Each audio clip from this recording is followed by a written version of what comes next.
Shalom, shalom, amados amigos. Qué lindo poder volver a encontrarnos una vez más en La Raíz, los estudios mesiánicos con Pablo Modernel, que está ahí Esteban Morales del otro lado en los controles, con quien ya he hablado, pero bueno, lo saludamos al aire y le damos la bienvenida a Esteban Morales. Gracias también a Esteban. Este programa no solo lo podés encontrar en mi canal de YouTube, La Raíz Estudios Mesiánicos con Pablo Modernel, que de paso cañazo, como se dice acá en Uruguay, un dicho de paso cañazo te digo, suscribite, dale like a los videos, comentá, activá la campanita de notificaciones para que te lleguen las notificaciones de cuando van saliendo los nuevos videos. Seguimos subiendo la cantidad de suscriptores. Estamos ya en 169 suscriptores y el canal tiene ya 6.200 vistas o visitas, los 60 videos que tenemos subidos.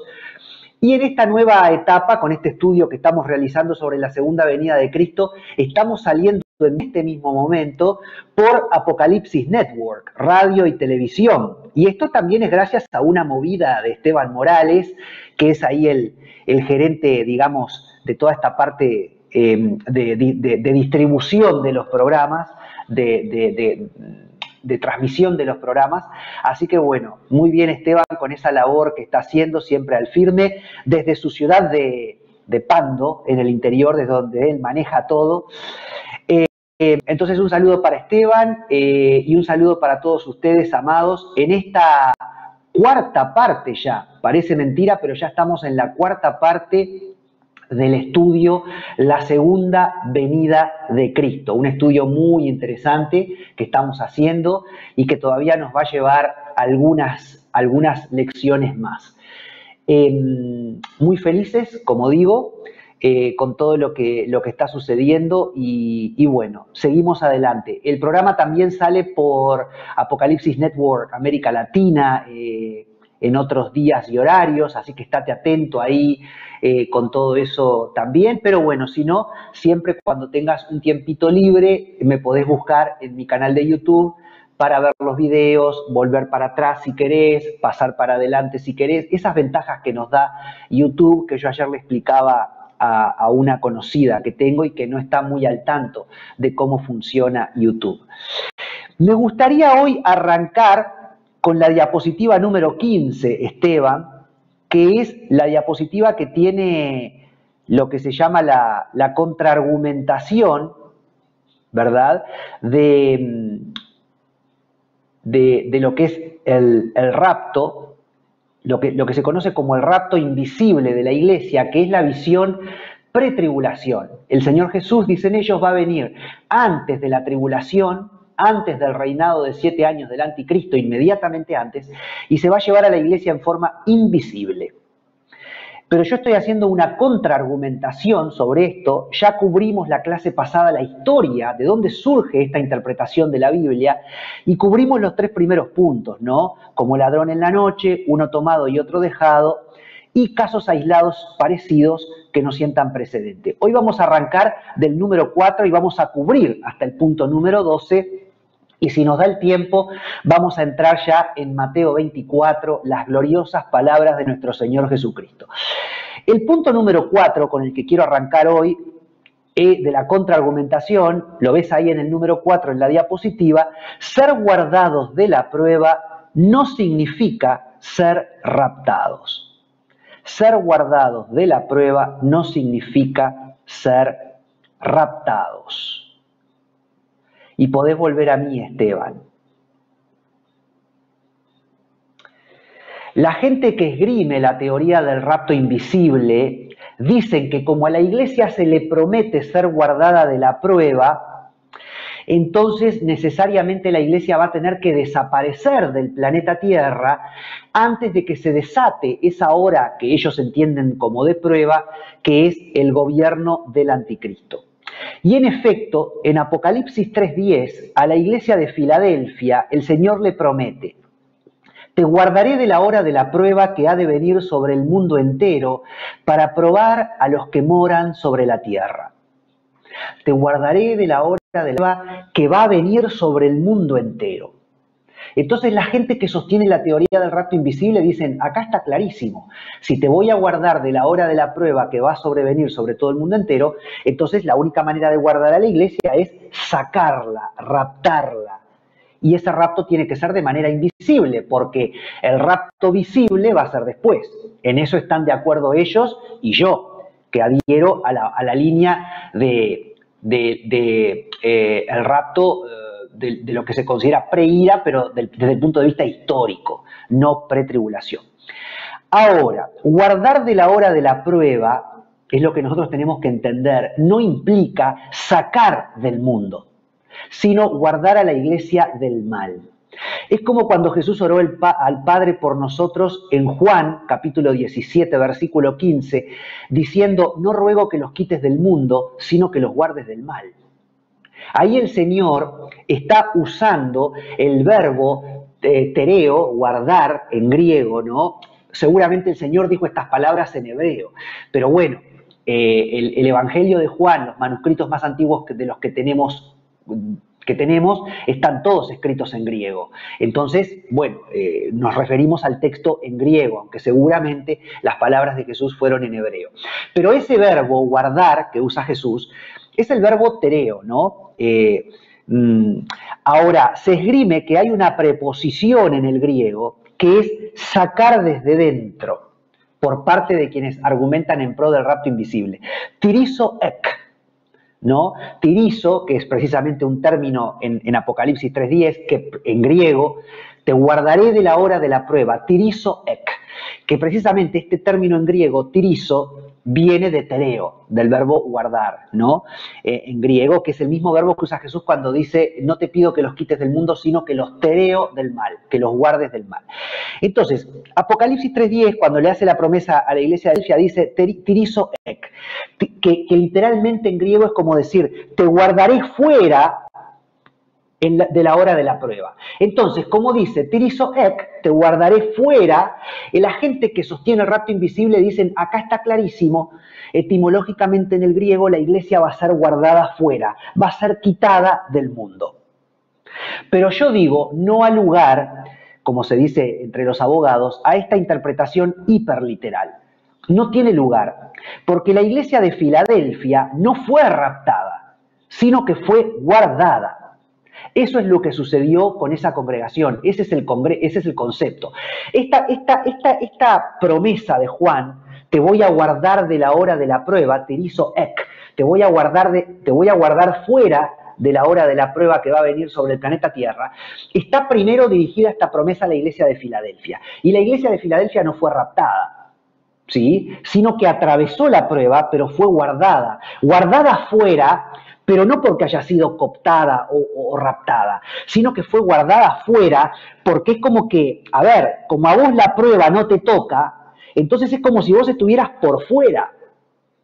Pero no significa que literalmente fuiste quitado del planeta Tierra, que literalmente en el tiempo final la iglesia va a ser quitada del planeta Tierra antes de toda la hora de la prueba que va a venir sobre el planeta. ¿Qué pasó con los hebreos en Egipto cuando cayeron las 10 plagas? Esto lo vimos en el segundo estudio que tenemos en el canal de La Raíz, ¿no? Todo lo que será ya fue, paralelismo entre los juicios de Apocalipsis y las plagas de Éxodo. El pueblo, los hebreos, fueron guardados de las plagas y ellos estaban en Egipto. Ellos también fueron guardados fuera de todas aquellas plagas, pero todavía no habían salido de Egipto. Sin embargo, el Señor extendió su esfera de protección como Él quiso y sobre quien Él quiso y los guardó. Del mismo modo, el Señor puede extender su esfera de protección de acuerdo a su soberana voluntad en ese periodo de prueba nefasto que va a venir sobre la historia del planeta Tierra. Como lo hace hoy día el Señor. Yo tengo el privilegio de vivir en un país como Uruguay, en donde podés practicar el cristianismo con libertad.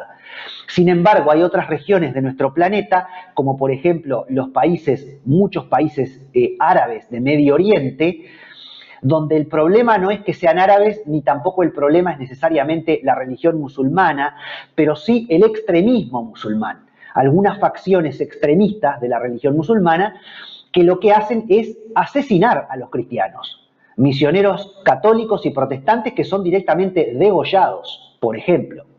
Entonces, bueno, en esa parte del planeta Tierra, lamentablemente, muchos hermanos nuestros ya están padeciendo y están siendo asesinados por predicar el Evangelio de Jesucristo, mientras que en el resto del planeta, la inmensa mayoría del planeta, no tenemos que pagar con nuestra propia vida en este momento por estar siguiendo a nuestro Señor Jesucristo. Bueno, eso tiene que ver con esa esfera de protección que el Señor extiende. Y el Señor sabe cómo se mueve.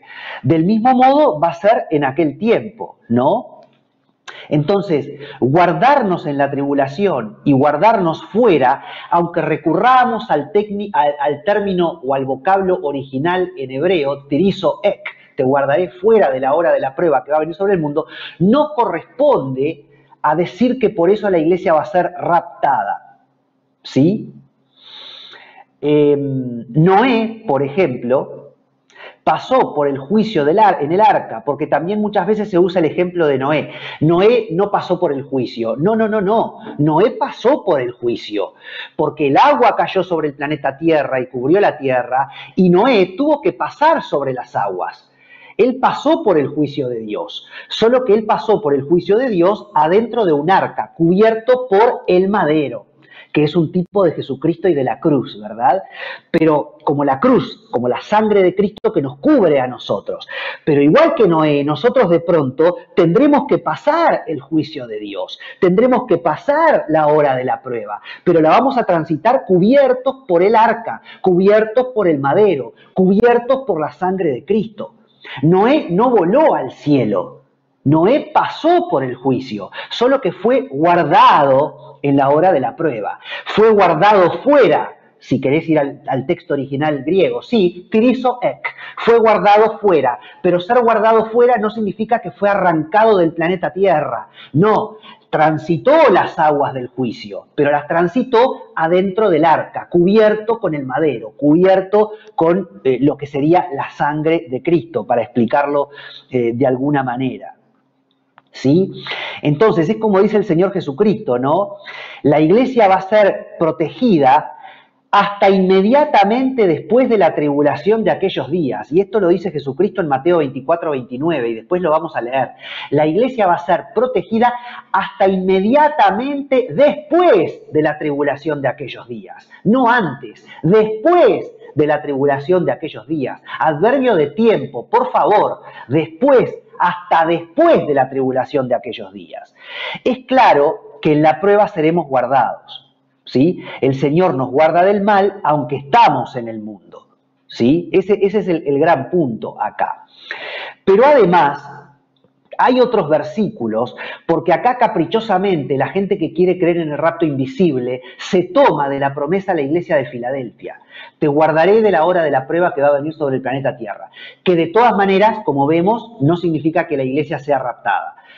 Pero caprichosamente ellos se toman de la promesa a esta iglesia. ¿Y qué me dicen de la promesa a la iglesia de Éfeso? A la cual el Señor le dice, has sufrido y no has desmayado. Ah, entonces la iglesia también tiene que sufrir. A Esmirna le dice, no temas en nada lo que vas a padecer. La iglesia va a padecer. El diablo echará a algunos de vosotros en la cárcel y tendréis tribulación. Y esta es una promesa a la iglesia de Esmirna, no a los judíos. Porque acá la gente que sostiene la teoría del rapto invisible, para tratar de defenderse en este punto, te van a Mateo 24 y dicen, no, pero cuando Jesús dice eso está hablándole a los judíos. No. Acá Juan le está hablando a la iglesia de Esmirna, no le está hablando a los judíos. Le está hablando a judíos conversos en todo caso, le está hablando a hermanos en Cristo, a judíos mesiánicos, a nazarenos, como se les denominaba en el primer siglo. Y les dice a la iglesia de Esmirna que van a tener que padecer, y el diablo echará a algunos de vosotros en la cárcel y tendréis tribulación.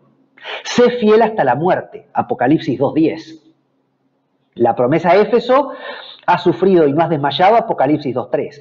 La promesa que vas a ser tirado en la cárcel y tendréis tribulación, pero aguantá hasta la muerte, es Apocalipsis 2.10. A la iglesia de Tiatira le dice, no os impondré otra carga, pero lo que tenéis, retenedlo hasta que yo venga. Y al que venciere, y guardare mis obras hasta el fin, regirá con vara de hierro las naciones. Apocalipsis 2:24. El fin es una referencia al día del Señor. El que guardare mis obras hasta el fin. Eso es una referencia al día del Señor cuando Él venga en las nubes del cielo. Pero además dice a la iglesia de Tiatira, no os impondré otra carga. Así que está hablando de que la iglesia tiene que sobrellevar cargas.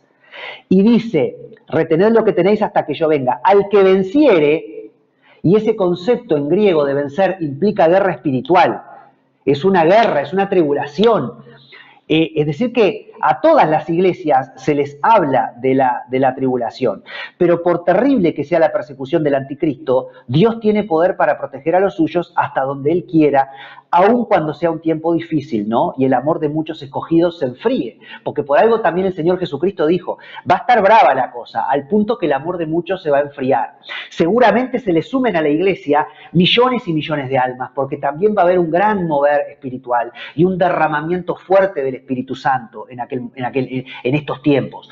Pero eso va acompañado del amor de muchos que se enfría, precisamente por la persecución que le implica a la iglesia. A ver, una persecución que no necesariamente es morir degollado, como muchos ya están muriendo degollados en algunos países de Medio Oriente y del norte de África por el extremismo musulmán. Pero a ver, persecución es cuando los gobiernos hoy aprueban el aborto y la iglesia no tiene más remedio que quedarse cruzada de brazos. Esa es una victoria del anticristo sobre la iglesia. Y nosotros ahí estamos siendo vencidos, porque es la realidad. Y sin embargo nos la tenemos que fumar, como decimos también en Uruguay, ¿no? Me la tengo que fumar, me la tengo que bancar, ¿verdad? Es lo que la democracia aprobó, ¿y yo qué voy a hacer? Y bueno, papito, tenés que fumártela. Entonces, eso también es tribulación, eso también es persecución. Cuando se enseñan determinadas ideologías, cuando enseñan determinadas ideologías antibíblicas a nuestros hijos, eso también es tribulación, eso también es persecución contra la iglesia. Y ya estamos viviendo la tribulación, ya estamos viviendo la persecución. Obvio, no es la tribulación o la persecución que se va a vivir cuando esté el anticristo reinando. Pero digo, esto ha sido una constante en la historia de la iglesia.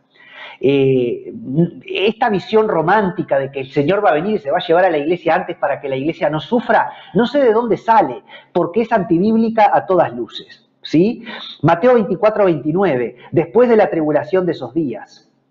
Mateo 7:14, ancha es la senda y angosta es la senda que lleva a la vida. Y precisamente el término angosto en griego es thlivo o thlivo, que está relacionado con tribulación. Lo podés encontrar en la concordancia Strong 2346 en el griego, porque la concordancia Strong está la concordancia Strong en hebreo y la concordancia Strong en griego. La concordancia Strong en griego, el término 2346 es thlivo o thlivo, que tiene que ver con tribulación, y es lo que Jesús dice cuando dice ancha es la senda y angosta la senda de tribulación, la senda que lleva a la vida. Primera de Corintios 10:13, Dios da juntamente con la tentación la salida para que podáis resistir. La iglesia tiene que resistir, el cristiano tiene que resistir, es una lucha. Santiago 1:12, cuando haya resistido la prueba, recibirá la corona de la vida que Dios ha prometido a los que le aman. Romanos 12:12, sufridos, ¿en dónde? En la tribulación. Juan 16:33, en el mundo ¿qué tendréis? Aflicción. En el mundo tendréis tribulación. Salmo 34:19, muchas son las aflicciones del justo. Mateo 5:11, bienaventurados sois cuando por mi causa os vituperen y os persigan y digan toda clase de mal contra vosotros mintiendo. Segunda de Timoteo 3:12, todos los que quieren vivir piadosamente padecerán persecución. Hello, señores de la teoría del rapto invisible, que quieren que la iglesia no pase tribulación. ¿Qué Biblia leen? Deuteronomio 8:2, el camino por donde te ha traído el Señor tu Dios estos 40 años en el desierto, para afligirte, para probarte, para saber lo que había en tu corazón, si habías de guardar o no sus mandamientos. Salmo 66, 10 y 12. Tú nos probaste, oh Dios, nos ensayaste como se afina la plata, pasamos por el fuego y por el agua. Primera de Pedro 4, 16. Si alguno sufre como cristiano, los cristianos sufren. Te tengo esa noticia, hermano, que crees en el rapto invisible para que la iglesia no sufra. El cristiano sufre. ¿En qué planeta vivís? Te lo estoy diciendo. Hermanos nuestros en la fe, católicos y protestantes, misioneros en Medio Oriente y en el norte de África, pagando con su propia vida el confesar a Jesucristo. Anda a preguntarle a la iglesia en China, si no es una iglesia perseguida hoy día, ¿en qué planeta viven?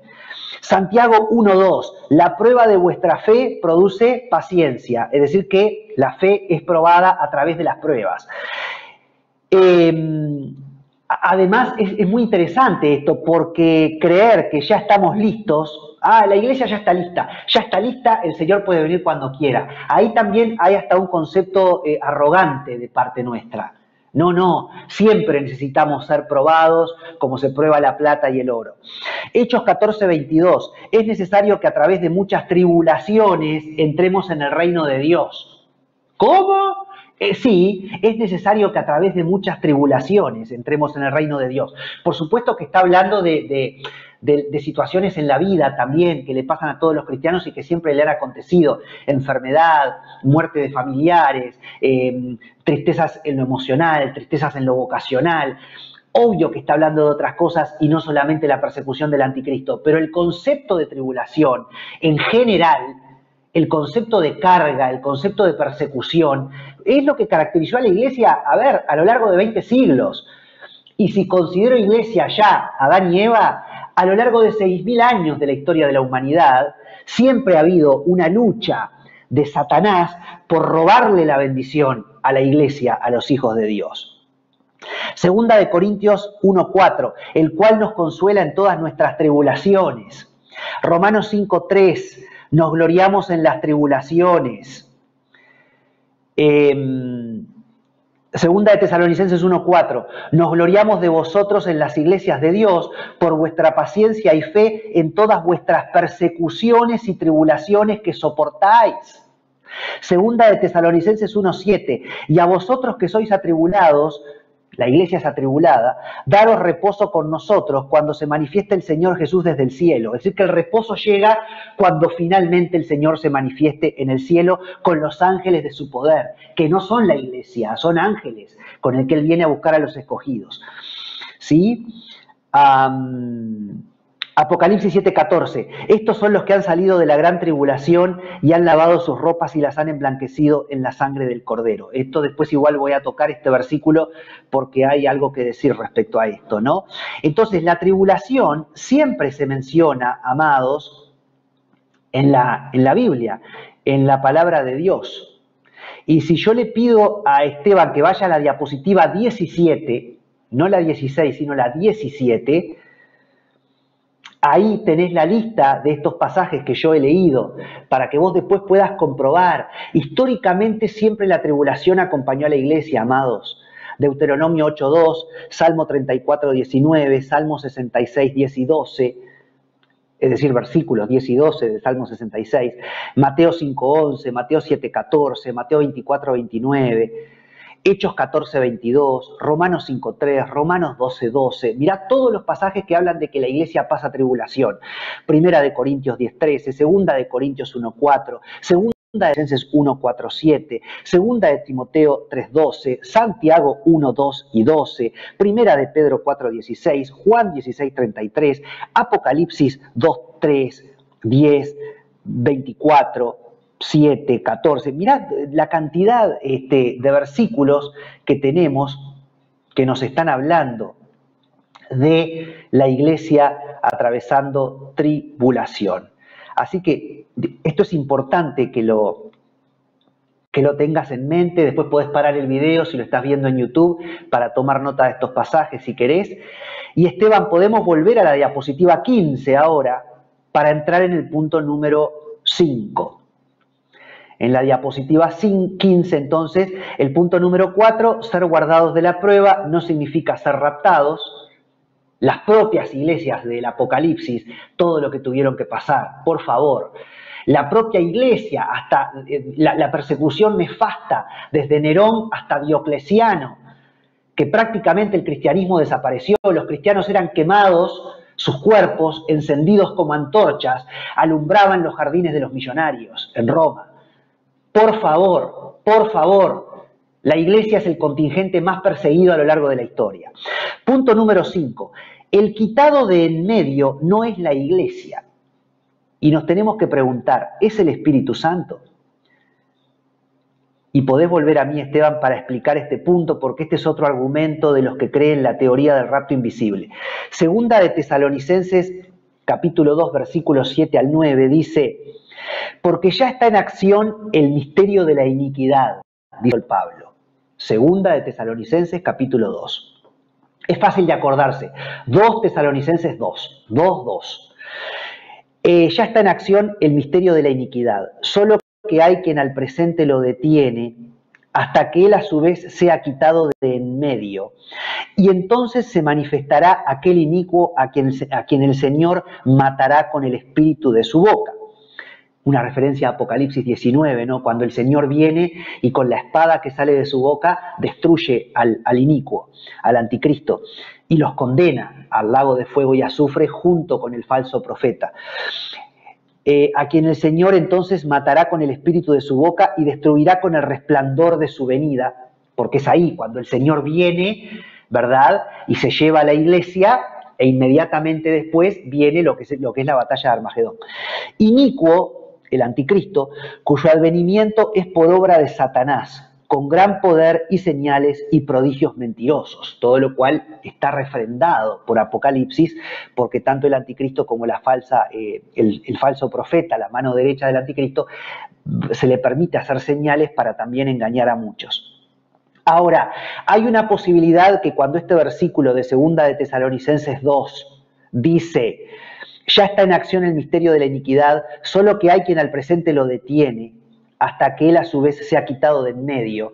Si yo interpreto que el que es quitado de en medio es la iglesia, entonces yo puedo decir, bueno, acá está diciendo, la iglesia va a ser quitada de en medio y entonces se va a manifestar plenamente el anticristo.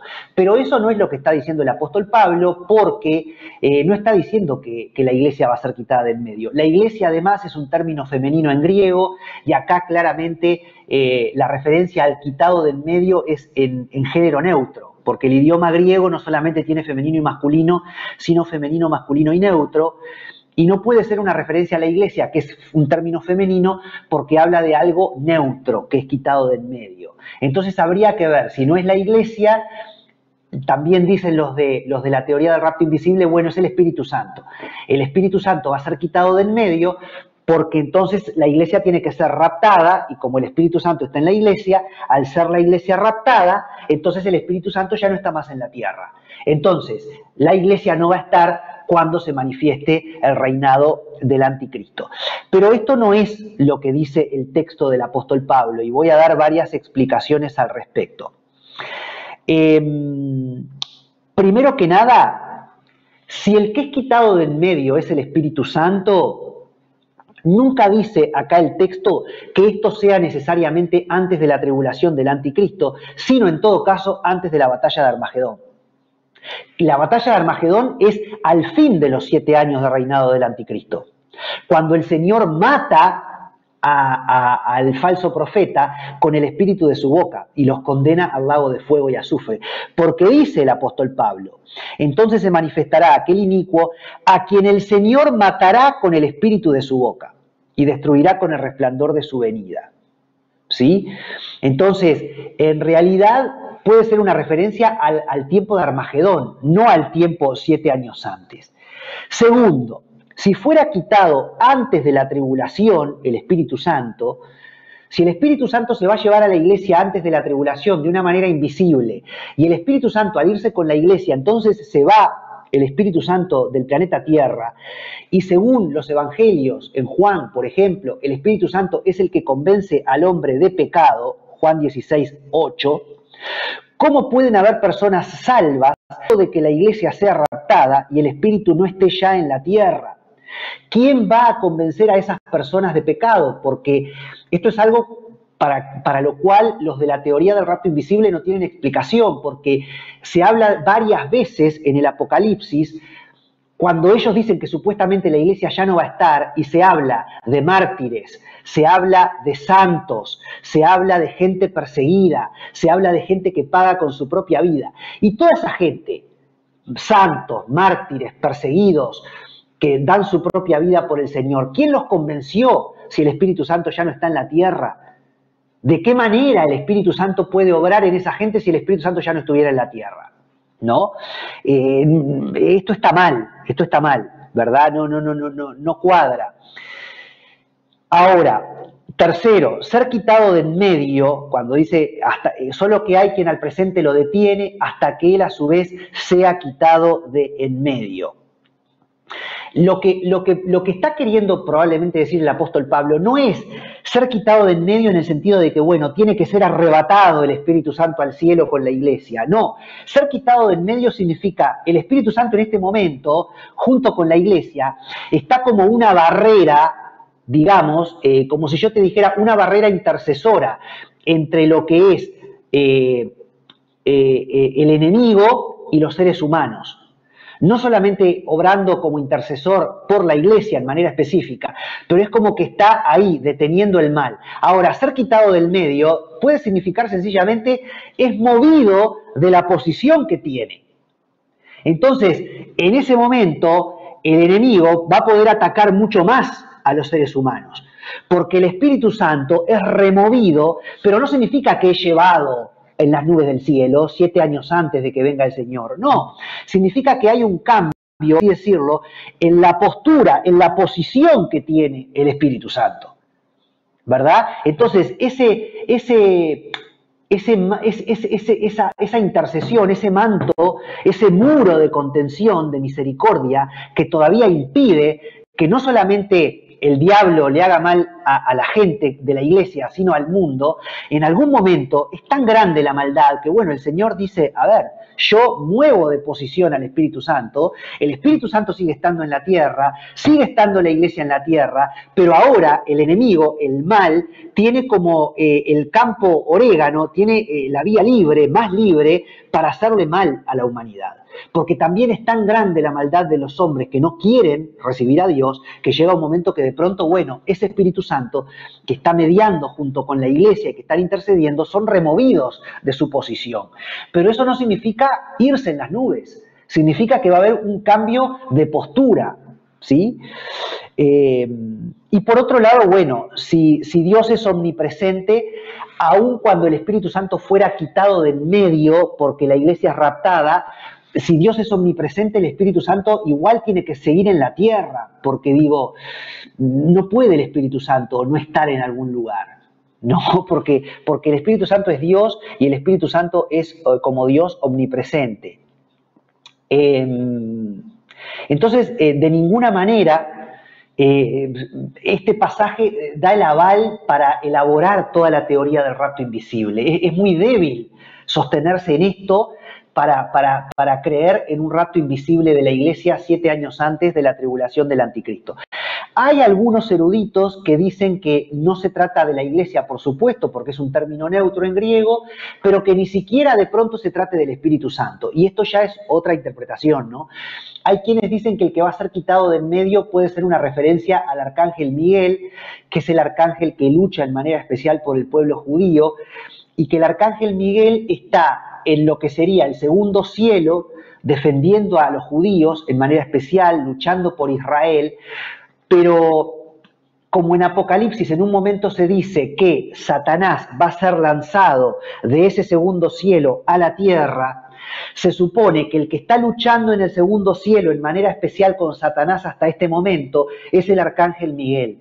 Entonces hay una interpretación que dice, bueno, cuando Apocalipsis dice que en un momento, después de la séptima trompeta, el anticristo, el Satanás es enviado a la tierra, digamos, el arcángel Miguel, entonces, que era el que luchaba con él, fue quitado del medio, dejó de tener esa postura intercesora que tenía, deteniendo a Satanás en el segundo cielo, y se le permite a Satanás descender directamente a la tierra para ejercer el mal de una manera tremenda. Bueno, de pronto este pasaje de Pablo es una referencia al arcángel Miguel, no es una referencia ni siquiera al Espíritu Santo. Pero eso, bueno, es una interpretación, ¿no? Tampoco podemos ser dogmáticos al respecto. Pero hay muchas posibilidades de entender este texto. El siguiente argumento, el argumento número 6, la contraargumentación, el contraargumento que yo quiero plantear ahora, es porque muchas veces la gente que cree en el rapto invisible dicen, en el rapto invisible, miren cómo juegan con las preposiciones, son muy bandidos, porque se la tiran de eruditos y como que manejan el griego, todo para llevar agua para su molino y sostener su teoría. En el rapto, dicen ellos, Jesús viene por la iglesia.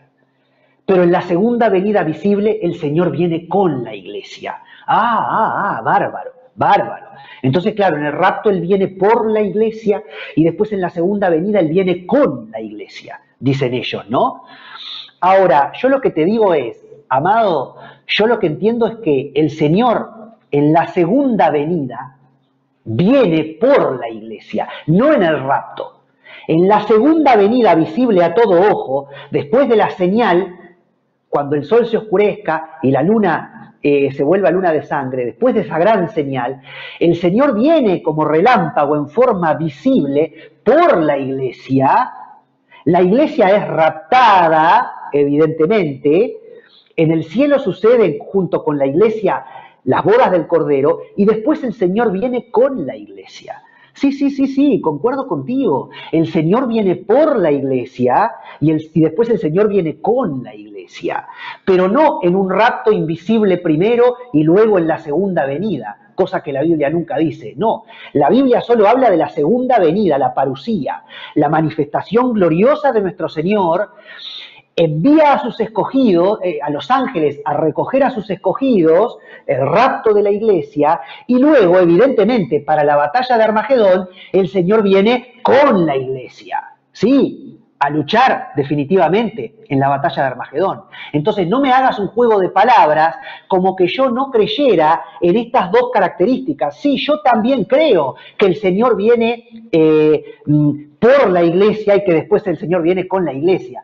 Pero todo eso es a partir de la segunda venida de Cristo visible. No me manipulen los textos, ¿no? Ellos son muy astutos en manipular los textos.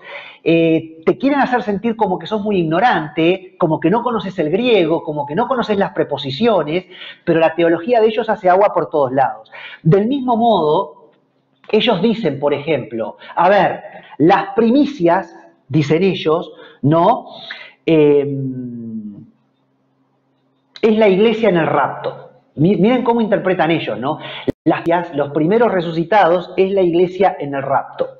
La cosecha son los judíos que van a quedar en el planeta y junto con otros que se van a convertir, no sé cómo, porque si el Espíritu Santo ya no va a estar en el planeta, pero bueno, los judíos y los otros que se van a convertir después de que la iglesia sea raptada, esos son la cosecha que el Señor vendría a buscar en Apocalipsis 14 después de la séptima trompeta. Esos son la cosecha.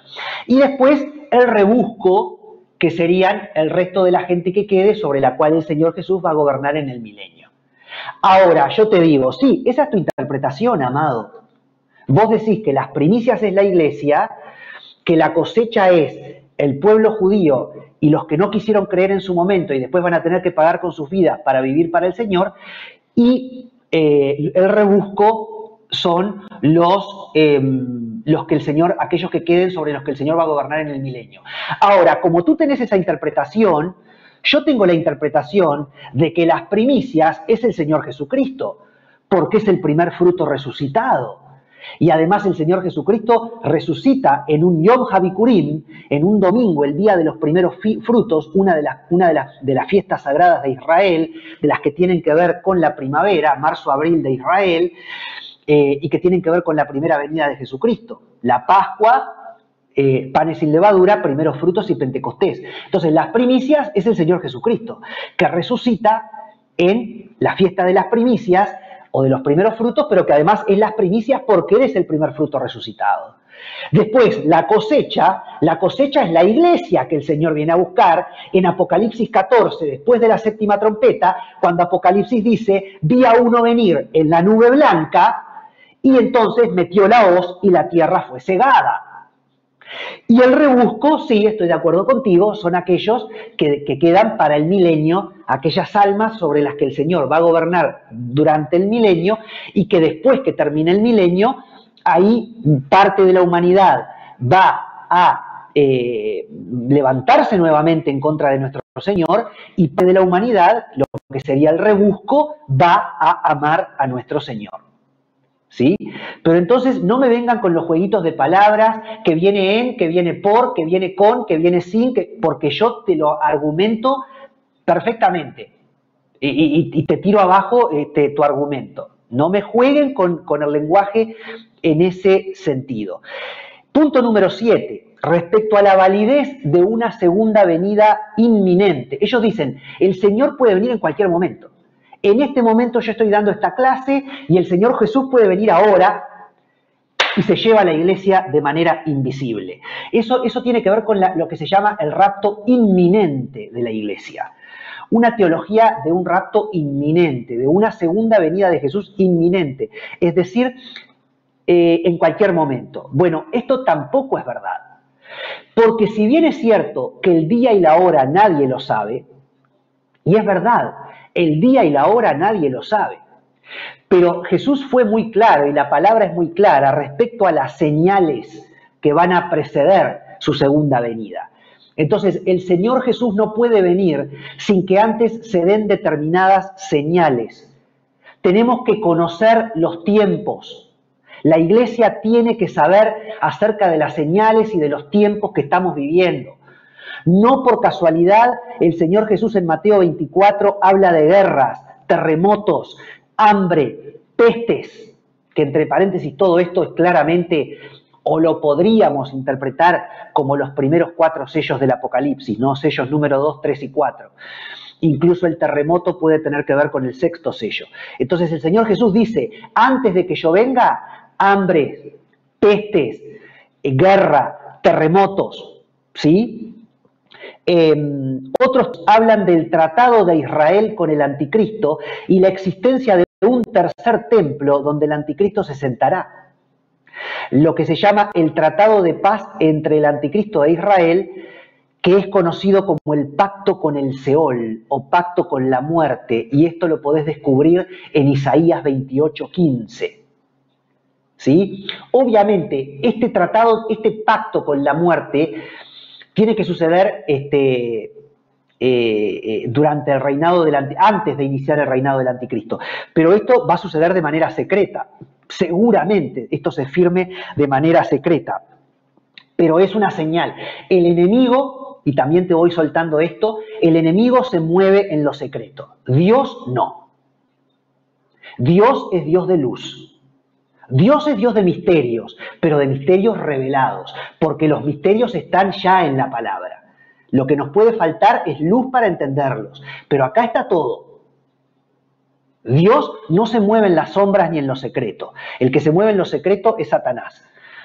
Entonces, no podemos calcular el día ni la hora, ¿sí? Aun cuando yo supiera, es decir, ese tratado se va a firmar, pero cuando salga a luz que ese tratado se firmó, yo no sé cuándo se firmó exactamente. Entonces el día y la hora de la segunda venida del Señor, definitivamente nadie lo sabe, ¿sí? Pero hay señales. La construcción del tercer templo sería otra señal, porque segunda de Tesalonicenses 2:4 dice, se sienta en el templo del anticristo, se sienta en el templo de Dios como Dios. Además, es lo que Jesús refiere como la abominación desoladora en Mateo 24. Y todo es antes de la segunda venida de Cristo. Entonces, hay señales que nosotros tenemos que atender. Y es importante que la iglesia discierna las señales y los tiempos. Nosotros tenemos que discernir los tiempos y las señales, porque los tiempos y las señales hablan del gobierno de Dios. Es decir, hay autoridad espiritual en entender los tiempos y las señales.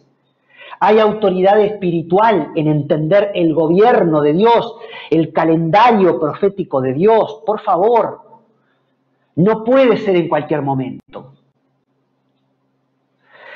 Además hay una interpretación muy interesante, que esto lo voy a repetir, ya lo dije y lo voy a repetir seguramente más de una vez, que asocia a la expresión el día y la hora, nadie lo sabe, que Jesús usó, precisamente con Yom Teruah, o lo que hoy día los judíos dicen Rosh Hashanah, el comienzo del año, ¿verdad? Que es la festividad de las trompetas, el primer día del mes séptimo, y es la primera fiesta del otoño, septiembre-octubre en Israel, que siempre cae en un día diferente, ¿sí?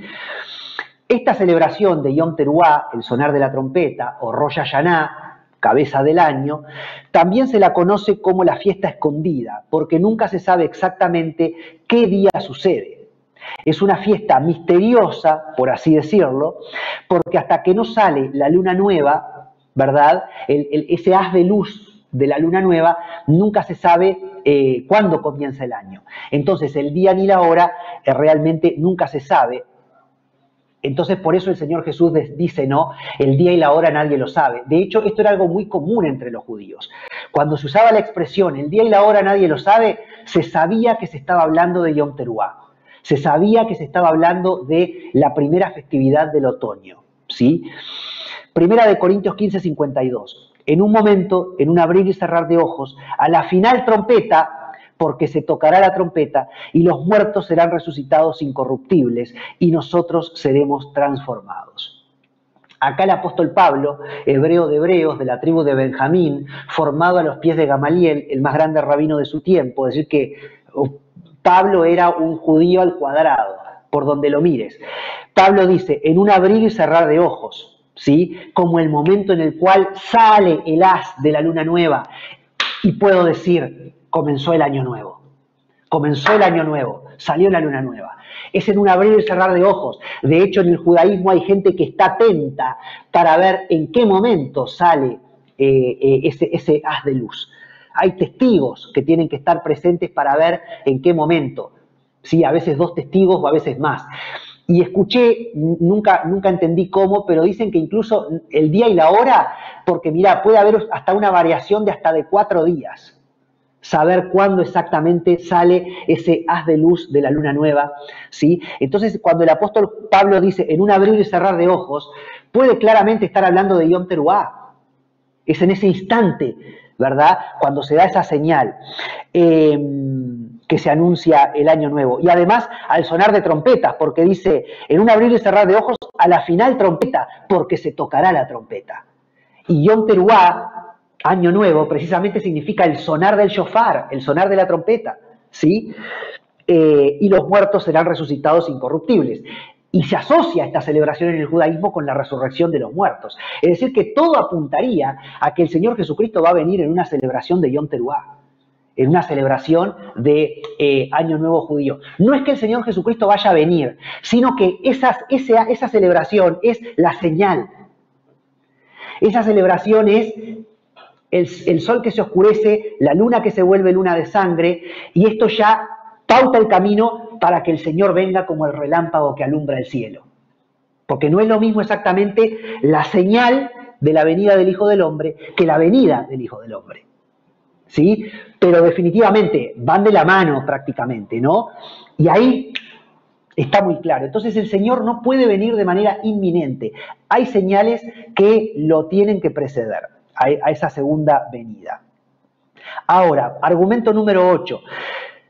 Se plantea que los santos de los que se habla en Apocalipsis no son la iglesia, porque repetidamente Apocalipsis habla de santos, perseguidos, mártires, después que según la gente que cree en el rapto invisible, la iglesia ya fue raptada. Entonces, ¿quiénes son los santos?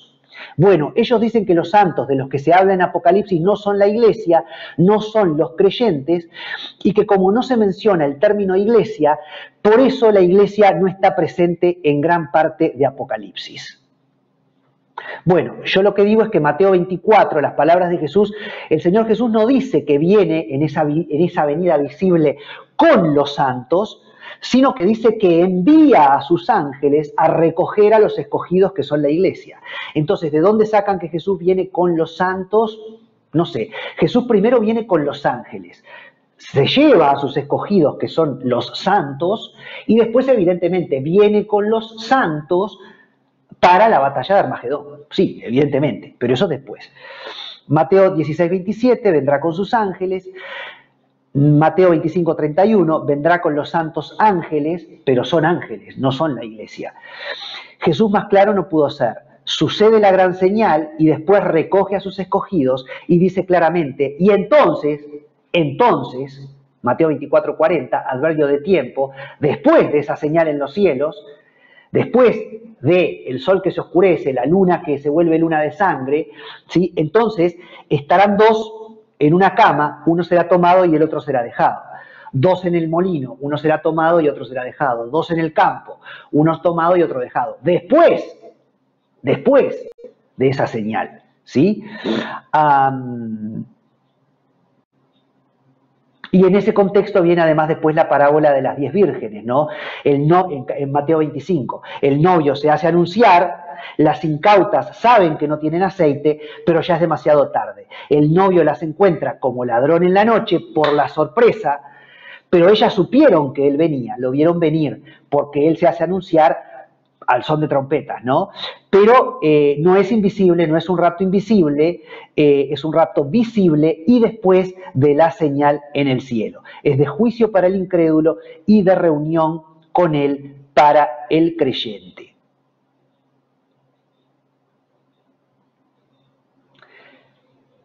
Punto número 9. Hay inconsistencia en la interpretación de los textos y los vocablos por parte de la teoría del rapto invisible.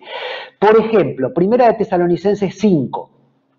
El día del Señor vendrá como ladrón en la noche, dice la palabra, ¿no? El día del Señor vendrá como ladrón en la noche. Y en forma antojadiza dicen los de la teoría del rapto invisible que aquí el día del Señor se refiere al rapto, mientras que en otros pasajes el día del Señor se refiere a la segunda venida de Cristo, a la parusía. Y son absolutamente caprichosos ellos en esto. Que me expliquen por qué 1 de Tesalonicenses 5, cuando dice el día del Señor vendrá como ladrón en la noche, no es la segunda venida de Cristo visible en las nubes del cielo, sino, no, ese es el rapto invisible, dicen ellos. No, acá el día del Señor es el rapto invisible. No te explican por qué, no tienen cómo acomodarlo. Pero ellos caprichosamente dicen, no, acá el día del Señor vendrá como ladrón en la noche, se refiere al rapto. Porque el resto de las veces que la Biblia habla del día del Señor es la segunda venida en las nubes del cielo. Acá aparentemente es, según ellos, el rapto invisible de la iglesia. Entonces, así como sucede con esto, sucede con otros textos, ¿no? Hay inconsistencia en los defensores de la teoría del rapto invisible, ¿no? A veces una cosa, a veces otra cosa, van acomodando los textos de acuerdo a como mejor les venga a ellos para poder hacer cuadrar la Biblia dentro de la interpretación de ellos, cuando tiene que ser al revés. Yo tengo que hacer cuadrar mi interpretación dentro de la palabra de Dios. ¿Sí? Eso es lo que tenemos que hacer. Punto número 10 de la contraargumentación. Mateo 24 habla de que la gente se estará casando y entonces viene el Señor. La gente se va a estar casando y entonces viene el Señor. Entonces, los pretribulacionistas dicen que si el Señor viene en medio de los cataclismos, entonces la gente no se puede estar casando, porque la gente no va a estar contenta como para estarse casando si ya hay cataclismos que se han desatado sobre la tierra. Ahora, lo que no se dan cuenta es que hasta ese momento la gente sí se estará casando. Será igual que en tiempos de Noé. La gente se casaba y se daba en casamiento hasta que vino el diluvio y se los llevó a todos, dice el Antiguo Testamento, ¿verdad? Ahora, hasta ese punto, en Apocalipsis, que es el del sexto sello, sería el del sexto sello, porque esto también es una interpretación lo que yo estoy haciendo. No estoy diciendo que mi palabra sea 100% la verdad absoluta, pero para mí es una interpretación mucho más lógica, coherente, que armoniza todos los textos bíblicos. Entonces, si yo interpreto que el sexto sello, que es cuando sucede el gran terremoto, el sol se oscurece, la luna se vuelve luna de sangre, esa es la señal que va a anunciar la venida de Jesús. Hasta ese momento, lo que ha sucedido en el planeta Tierra son los primeros 4 sellos, que después los vamos a ver detenidamente cuáles son. Pero básicamente, esos 4 sellos tienen que ver con muertes, hambres, pestilencias, guerras. Todo lo cual sucedió siempre en el planeta Tierra y la gente siempre, pese a la muerte, pese al hambre, pese a la guerra, pese a las enfermedades o las pestes, la gente siempre se casó y se dio en casamiento. Ahora, después del sexto sello, ahí dice la Biblia que la gente, mucha gente que no está esperando al Señor, va a clamar para que las piedras caigan sobre ellos, porque ahí es donde te entra el miedito. Entonces, hasta ese momento se estaban casando y dando en casamiento, aunque hubieran guerras, pestes y hambre, porque guerras, pestes y hambre tenemos hoy día, y aunque vayan a haber más guerras, más pestes y más hambre, la gente se va a seguir casando y dándose en casamiento. Pero otra cosa es la señal del sexto sello. Ahí sí agárrate fuerte. Entonces, yo no veo dónde está el problema, porque digo, hasta ese momento la gente se va a estar casando y dándose en casamiento. Y a partir de ese momento, que es el sexto sello, ¿sí? Que te recuerdo que se le da un rollo, hay un rollo, ¿verdad? Con 7 sellos y nadie puede abrir el rollo. Y viene el Señor Jesucristo y es el que tiene el poder para abrir el rollo, ¿sí? Y ese rollo contiene 7 sellos. Pero también te digo que el séptimo sello, el sexto sello es ese gran terremoto, sol la luna que se vuelve luna de sangre. Espero, Esteban, que esté saliendo todo bien, porque yo veo que la imagen se ha trabado, pero vos decime si sigo saliendo. Espero que sí. Entonces, el sexto sello es ese. Séptimo sello, media hora de silencio en el cielo. Y dentro del séptimo sello están contenidas las 7 trompetas. Entonces, el Señor Jesús es el que abre el rollo donde están los 7 sellos y las 7 trompetas. Y qué casualidad, ¿verdad? El Señor Jesús es el que viene junto con los 7 sellos y las 7 trompetas. Y coincide con Apocalipsis perfectamente, porque después de la séptima trompeta en Apocalipsis, el Señor viene en las nubes del cielo a buscar a sus escogidos. Entonces, ¿por qué estoy diciendo esto?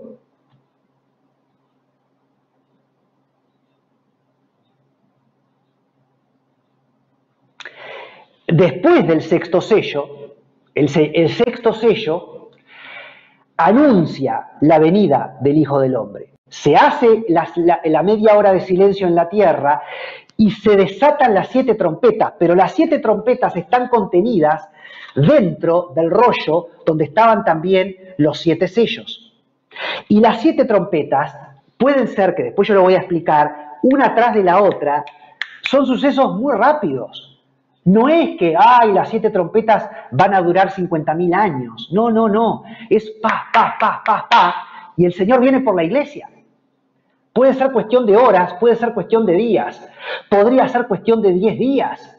Si yo quisiera ajustar el tiempo de, el sexto sello es Yom Teruah, el año nuevo, y la séptima trompeta, que es cuando el Señor, la última trompeta, y es cuando el Señor, después del gran shofar de la última trompeta, viene a buscar a la iglesia, Apocalipsis 14, Él viene en la nube blanca, tienen que suceder 10 días, entre Yom Teruah y Yom Kippur.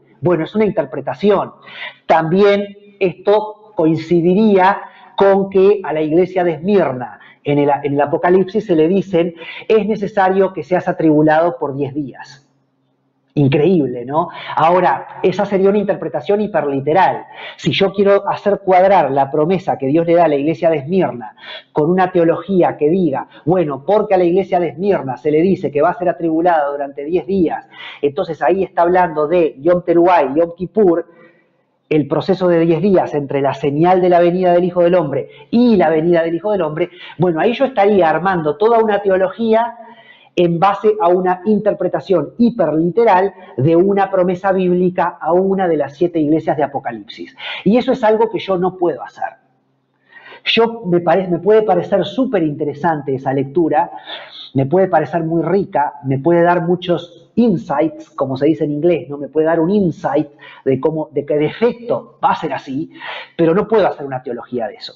Pero digo, es decir, el punto es, no hay ningún problema con el tema de que la gente se esté casando y dándose casamiento hasta ese momento, porque es sexto sello, séptimo sello y las 7 trompetas. Es pa, pa, pa, pa, pa, en un abrir y cerrar de ojos prácticamente, en un lapso muy corto. Punto número 11, el tribunal de Cristo, o famoso juicio Bema. El trono, la palabra Bema significa trono del juicio, ¿no? El tribunal de Cristo es el juicio que el Señor Jesús va a hacer a la iglesia, a su pueblo, y ya no hay más 2 pueblos, hay un solo pueblo, la novia es una sola. Es el juicio que el Señor le hace a la iglesia, pero no para juzgarla mal, sino es un juicio en positivo, donde cada uno va a recibir su recompensa por todo lo que hizo por ser creyente en Jesús. Entonces, tú hiciste esto, bueno, yo te voy a recompensar por todo lo que hiciste, por tus obras de bien, por tus obras de caridad, por tu fe, por tu oración, por tu intercesión, por todo lo que enseñaste en la palabra, por cómo visitaste a los enfermos, a los ancianos, por cómo cubriste al menesteroso, por cómo fuiste misericordioso, por cómo tuviste amor para con la gente, por cómo salieron de tu boca palabras de sabiduría, palabras de ciencia, tus dones proféticos, tus dones apostólicos, porque fuiste evangelista, porque fuiste pastor, porque fuiste maestro, porque fuiste una persona que fue dadivosa pues, en lo material, porque fuiste un empresario que donó millones de dólares para la causa de la iglesia, porque apoyaste a los misioneros económicamente y con oración, porque estuviste presente y tendiste la mano y fuiste bueno para ayudar a quien lo necesitara. Bueno, todo ese juicio por cosas buenas va a suceder en el cielo después que el Señor Jesús venga y se lleve a la iglesia,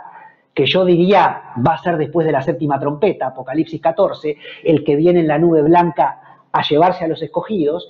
Bueno, el Señor se lleva a la iglesia y en el cielo, mientras en la tierra siguen sucediendo los juicios de las 7 copas de ira, en el cielo, con la iglesia, sucede lo que se llama el tribunal de Cristo o juicio Bema, que esto lo puedes encontrar en Apocalipsis 11, 18, después lo vamos a ver bien esto.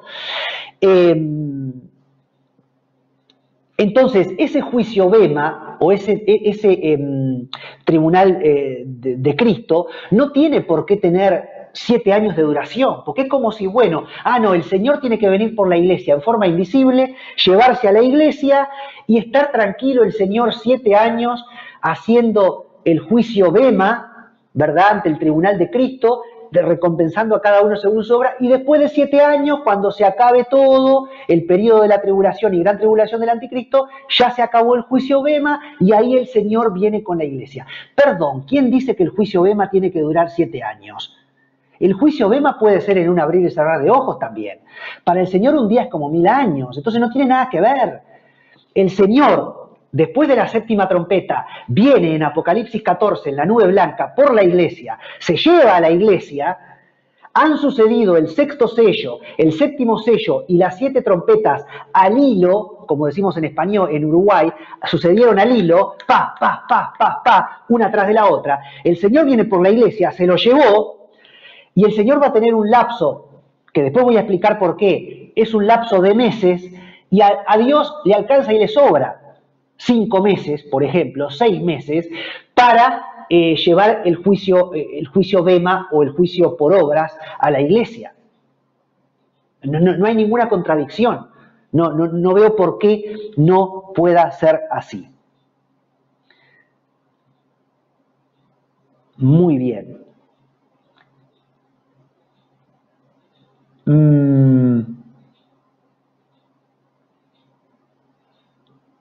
Voy a entrar en el último punto ahora, es increíble, gracias a Dios llegamos a todos los puntos, pero quiero explicar esto de nuevo de alguna manera.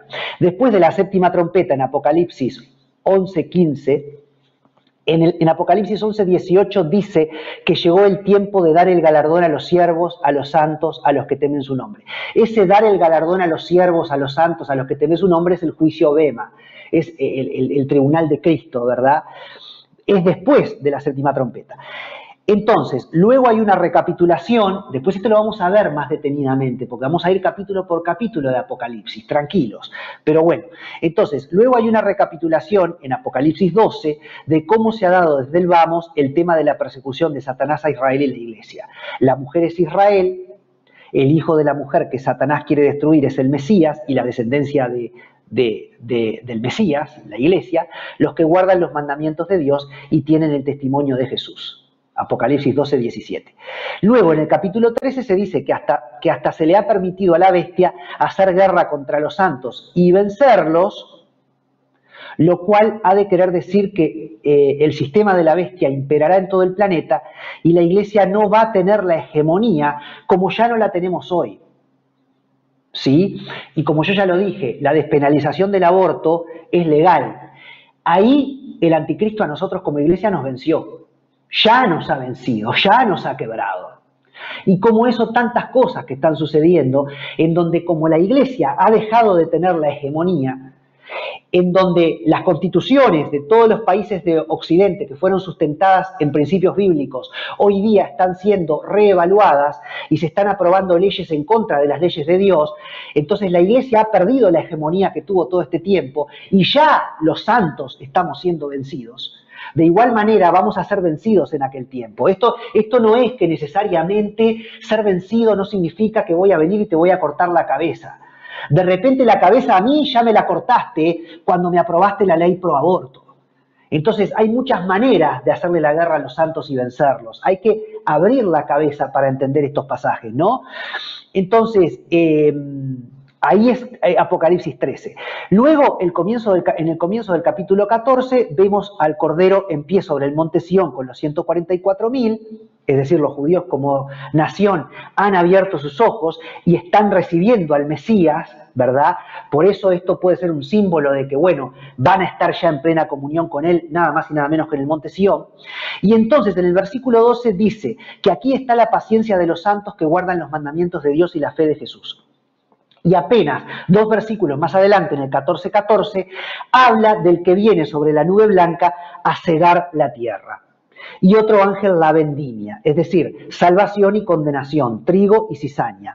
Entonces ahí sucedería, una vez que el Señor se lleva a la iglesia, el tribunal de Cristo o juicio Bema, que está presentado antes, en Apocalipsis 11:18, pero no es cronológico el orden de estos capítulos en Apocalipsis. Ha llegado el tiempo, ahora, después de la séptima trompeta, ha llegado el tiempo, ¿verdad?, a la final trompeta, porque se tocará la trompeta. Los judíos ya han entendido que Cristo es el Mesías y la iglesia con paciencia lo va a haber aguardado. ¿Sí? Viene Cristo en las nubes y se lo lleva a ambos contingentes, la iglesia y los judíos. Él viene por un solo pueblo, la pared intermedia de separación ya fue derribada. Y recién entonces en Apocalipsis 15 se describe primero al mar de vidrio mezclado con fuego con los que han alcanzado la victoria sobre la bestia. La iglesia y los judíos, ese solo pueblo que acaba de ser raptado, están ahí presentes en ese glorioso mar de vidrio, que es una cosa bellísima, ¿verdad? Y sucede entonces el tribunal de Cristo o juicio Bema en el cielo, mientras en la tierra se desata la ira de Dios, en el capítulo 16 de Apocalipsis, mediante las copas de la ira. Ya ni la iglesia ni los judíos están presentes. ¿Por qué? Que me expliquen por qué los santos del capítulo 11:18 serían la iglesia, pero los santos del capítulo 13:7 y 14:2 no.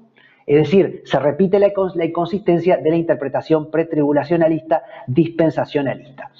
Y para terminar, porque no quiero irme hoy sin redondear el tema de la contraargumentación, termino con el último punto de la contraargumentación, que es la famosa parusía.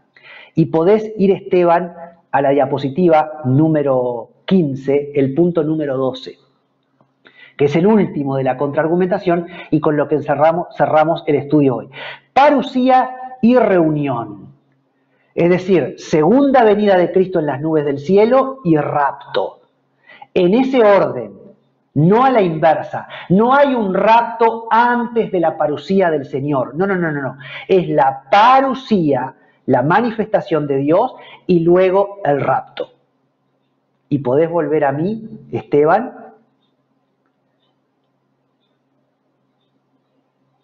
La parusía primero como relámpago que alumbra y entonces la reunión de su pueblo o el arrebatamiento o rapto de la iglesia o de su pueblo, lo cual incluye a los judíos.